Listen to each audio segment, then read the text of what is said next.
亲啊，继续来看日本东京创新天才国际发明展。台湾的代表团摕到21块金牌，总成绩是世界第一。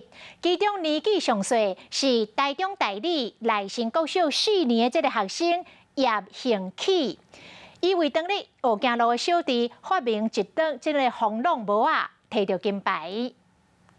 伫咧镜头前小解家己的作品，伊是今年日本东京创新天才国际发明展年会上细汉摕到金牌查某囡仔叶兴启，伊用 PU、EVA 软性的材料做帽啊。伊做这顶帽的目的是为着要保护伫咧学行路的细汉小弟。就是因为弟弟以前常常就是去撞到头，然后就会淤青，然后我们就想要发明这个作品，让弟弟不会这么痛呢，也不会受伤。叶兴启今年读大理赖新国小4年啊。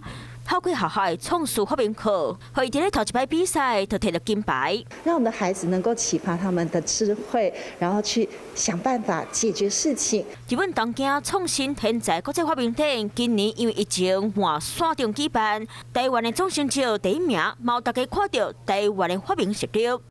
有事没事赶紧转开华视，还没有订阅华视的 YouTube 频道吗？赶紧按赞、订阅、开启小铃铛，我们华视 YouTube 见。